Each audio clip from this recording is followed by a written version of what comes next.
baragenda ngo baje gushika basanga nawe mumarika ntawugihari ngo bakireba muri amahuzu bamuhamzemo ngo basanga nta muntu urimo ngo amazi ahavuga ngo kuri Yesu yazutse ngo amabiri ko abashigariraye Yesu nawe wazutse ngo ari mu nzira ngo agiye igariraye kuko yabisezeranije n'abigishwa ngo ahura na Kiyopa naruka babaga ndavuga hejuru urupfu rwa Yesu ariko Yesu bacu umugabo wagiriraga abantu neza ise w'imfubyi zose akaba umugabo w'abapfakazi abatishoboye akabafasha Yesu arabaza ati se uwo mugabo mwamuvuga ninde wowe uruwaye utazaye makuru ya Yesu uri umushitsi muri iki gihugu Yesu wa mugabo wagiraga neza abanyagwa abayuda bagizi bana bakaba bamufasha bakamwica ariko hari amakuru twatwumva ko baravuga ngo ashobora kuba yazutse ariko nti twatuyemere n'abagore bayavuze ti Yesu ti ayo makuru nje ngahe nyumve tereka ngaho baze nje ndatambutse ngo yayi ngo umugabo mwiza nkawe ngo nti ugenda tutagufunguriye niyo hanze ane gusezera abagabo baruguru kamusanga umugabo yahengetse sape urutambe ngo n'imfura ngo nti yorye njanga niye mfura iri bwara kuri randondi ruta Yesu iwe ubwe Yesu bwiwe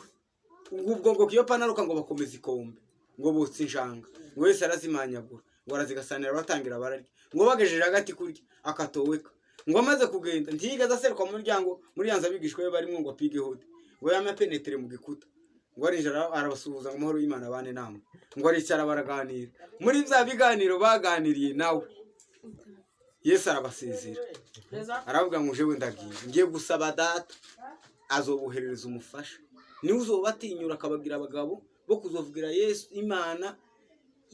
uhereye ideni samara kuzana kumpera y'isi tindagiye inzi ko uwo naho nje ubwanje sinari mfite kubana igihe kirekire manda yanje ndayirangije nari mfite kubana ku isi imyaka 3 n'amezi 6 tari kubundagiye ngiye kubategurira hanyu aho nzaba namwe niho muzaba mu rugo rwa data hariho amazu menshi Yesu ngo arasohoka arabasezera kurya ngo ngo akanyanyuka kunye udongo ngo Yesu araguma arazamuka buhoro ahaganira n'abigishwa arazamuka neza ibicubira mu kingiriza hariho abantu bari mu kubesha abandi ngo azaza kumujura ntagihe Yesu azoza nk'umujura Bibiliya zivuga ngo uko mumubonye azamutse niko azongera kugaruka igihe harico hariho abatarabonye ko Yesu yazamutse uwo munsi abo nyine abatazi ko Yesu haruzumenya umunsi wiwe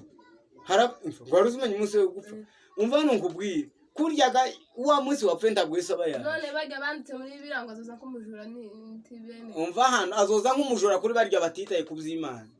aziba azaza barya